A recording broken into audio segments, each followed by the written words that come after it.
Hello people, आज हम पहला चैप्टर लेंगे 3D ज्योमेट्री। चलिए पहले क्वेश्चन के साथ शुरू करते हैं। वीडियो को पॉज कर ले और क्वेश्चन को एक बार ट्राई कर ले। आपने क्वेश्चन ट्राई कर लिया होगा, सॉल्यूशन के साथ आगे बढ़ते हैं। क्वेश्चन में एक लाइन दे रखी है, ये लाइन हमें 3D फॉर्म में दी है। ये लाइन एक प्लेन में लाई करती है। प्लेन हमें नॉर्मल फॉर्म में दिया है, तो हमें 3 बीटा कॉमा अल्फा की वैल्यू निकालनी है। आप ये प्लेन में देख सकते हैं, बीटा और अल्फा वेरिएबल है और हमें उनकी वैल्यू फाइंड करनी है। अब दो वेरिएबल है तो उसको सॉल्व करने के लिए हमें दो इक्वेशन चाहिए होगी। अब हम सोच सकते हैं कि वो दो इक्वेशन कहाँ से आएगी।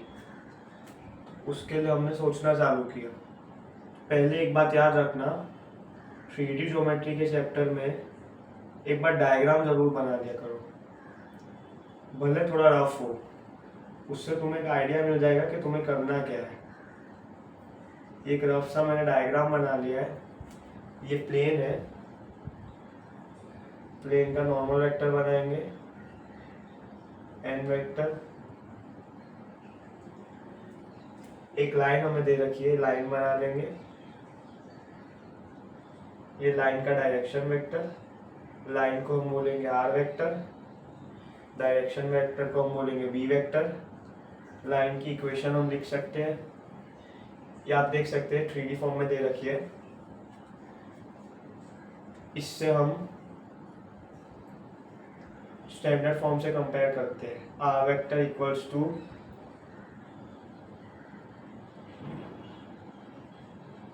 ये आप देख सकते हैं, वेक्टर फॉर्म से मैं कंपेयर कर रहा हूँ। वेक्टर फॉर्म से हम कंपेयर करें तो ए वेक्टर यहाँ से हम निकाल सकते हैं। लाइक इसको हम पहले तो स्टैंडर्ड 3D फॉर्म में लिख लेते हैं, x minus minus 2 upon 2, y minus 1 upon 5, z minus 3 upon 3। यहाँ से हम देख सकते हैं ए वेक्टर के कोऑर्डिनेट्स ये आ जाएंगे और बी वेक्टर ये आ जाएगा। ठीक है, क्वेश्चन सॉल्व करना चालू करते हैं। दो वेरिएबल दी, हमें दो इक्वेशन बनानी है। अब सोचते हैं दो इक्वेशन कैसे बनाएंगे। पहले मेथड 1 करते हैं। मेथड 1 में हम ध्यान देंगे, ये लाइन इस प्लेन में लाई करती है। नॉर्मल वेक्टर है ये, नॉर्मल वेक्टर प्लेन के परपेंडिकुलर होता है। लाइन इस प्लेन में लाई करती है, तो ये लाइन भी इस नॉर्मल वेक्टर के परपेंडिकुलर ही होगी, इसी लॉजिक से।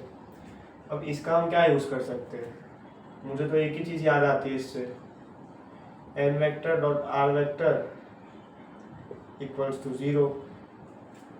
अब यहाँ से एक इक्वेशन आ जाएगी, इसको हम बाद में सॉल्व कर लेंगे। अब दो वेरिएबल है, दूसरी इक्वेशन कहाँ से आएगी, तो हमने सोचा, फिर हमने ध्यान से देखा, ये लाइन पे हमने देखे कि कुछ पॉइंट्स है। अब ये लाइन इस प्लेन में लाई करती है, तो इस लाइन पे जो पॉइंट्स होंगे वो भी इसी प्लेन पे लाई करेंगे। तो हम ऐसा कर सकते हैं, ये लाइन पे जो पॉइंट्स हैं उसको ये प्लेन से पास करवा दें। तो उसके लिए सबसे पहले तो हमने जो ए वेक्टर है उसी को पास करा देते, क्योंकि वो सबसे आसान है, वो दिख रहा है। उसके लिए हमें लैम्बडा को कुछ मानना नहीं पड़ेगा। या तो हम ऐसे समझ लो तुम कि लैम्बडा को 0 मान लो, तो मल्टीप्लिकेशन में जाके 0 हो जाएगा और कोऑर्डिनेट्स ए वेक्टर के आ जाएंगे। तो ए वेक्टर क्या है, इसको हम 3D फॉर्म में लिखेंगे टाइम बचाने के लिए। बिट चैट में इतना टाइम नहीं होता है कि तुम उसको वेक्टर फॉर्म में लिखो। अब दूसरी इक्वेशन के लिए इस पॉइंट को इस प्लेन में पुट करेंगे। 3 इंटू एक्स की जगह -2 रखा मैंने, माइनस y की जगह 1 रखा, प्लस बीटा इंटू z की जगह हम 3 रख सकते हैं, इक्वल्स टू अल्फा। ये सेकंड इक्वेशन है। यहाँ से फर्स्ट इक्वेशन हम लिख सकते हैं, एन वेक्टर आप निकाल सकते हैं, एन वेक्टर ये प्लेन दे रखा है, यहाँ से एन वेक्टर को एक्सट्रैक्ट करेंगे 3, -1, बीटा। इसके कोएफिशिएंट्स होते हैं एन वेक्टर नॉर्मल फॉर्म में। ये एन वेक्टर हो गया। आर वेक्टर मतलब लाइन का डायरेक्शन वेक्टर भी रख सकते हैं क्योंकि दोनों पैरेलल ही होते हैं। तो एन वेक्टर की जगह रखेंगे 3, -1 beta dot with. R vector की जगह रखेंगे बी वेक्टर आप देख सकते हैं 2i cap 5j cap 3k cap equals to null. यहाँ से एक इक्वेशन आ जाएगी। सॉल्व बाद में करते हैं, पहले एक बार मैं मेथड 2 बता दे। तो थोड़ा साइड से रब कर रहा हूँ, जगह नहीं है।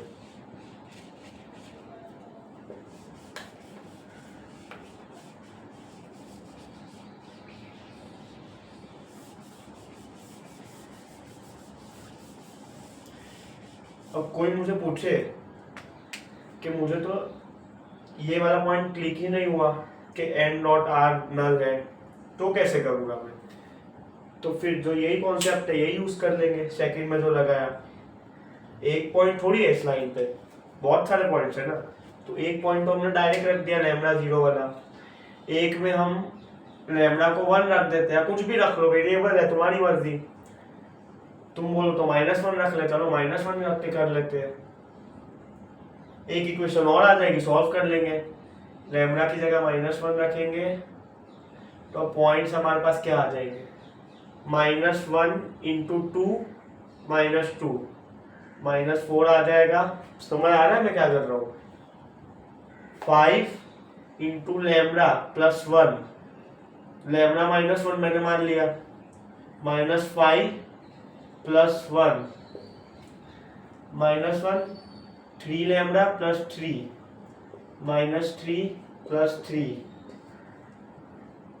ये आ जाएगा -4 -4 0। इस पॉइंट को इस प्लेन में वापस से पुट कर देंगे, जगह नहीं इसलिए मैं थोड़ा मिटा रहा हूं। इस पॉइंट को हम पुट करेंगे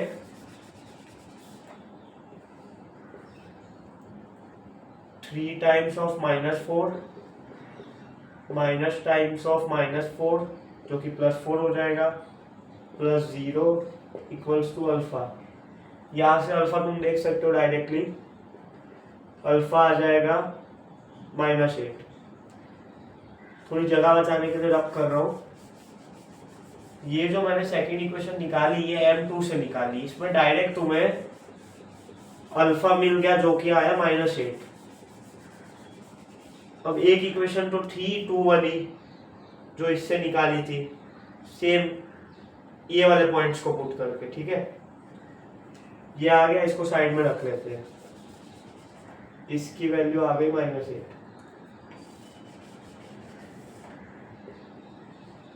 अब मेथड 2 में तुम क्या करते? अल्फा डायरेक्टली आ गया, बीटा के लिए सेकंड इक्वेशन में पुट कर देते अल्फा। अल्फा को तुम -8 पुट करोगे तो -7 +3 बीटा -8, ये इधर जाता, 3 बीटा उस तरह से तुम्हारा -1 आ जाता।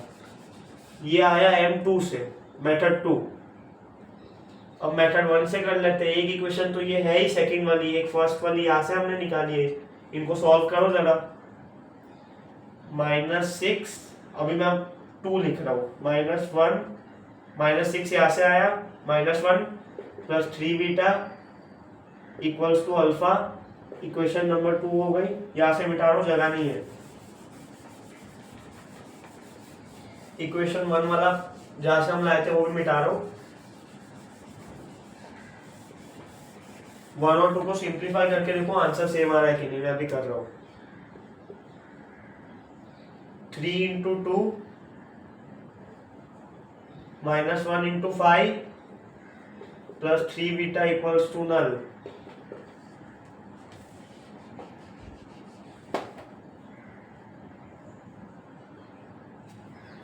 ये इक्वेशन 1 हो गई। यहाँ से साफ साफ दिख रहा है 3 बीटा की वैल्यू आएगी -1। -1 को सेकंड में पुट करो, 3 बीटा की वैल्यू, 3 बीटा की जगह -1, अल्फा क्या आएगा -6 -1 -1 -8, अल्फा -8 3 बीटा -1, सेम वैल्यू आ रही है, किसी भी मेथड से कर लो। एक तुम कोई बोले कि सर मुझे इक्वेशन सॉल्व करनी ही नहीं है, तो मुझे अल्फा और 3 बीटा की डायरेक्ट वैल्यू मिल सकती है क्या? मिल सकती है। 3 बीटा की वैल्यू तुम देख सकते हो, ये उससे मिल गई, n vector dot r vector equals to null, और अल्फा की वैल्यू डायरेक्टली हमें मेथड 2 में मिली थी, जिसमें हमने लैम्बडा को -1 रखा था। तुम एक चीज और कर सकते हो, तुम रख तो कुछ भी सकते हो, लेकिन -1 में डायरेक्ट भी अल्फा आ रहा है ऐसा, इससे तुम्हारा और आसान हो जाएगा। मेनली तो 2 ही मेथड है, जो तुम्हें समझ आता है वो करो, और भी कोई मेथड मिले तो मुझे बता देना, लिंक भेज देना मुझे टेलीग्राम पे। ठीक है, आज के लिए इतना ही है।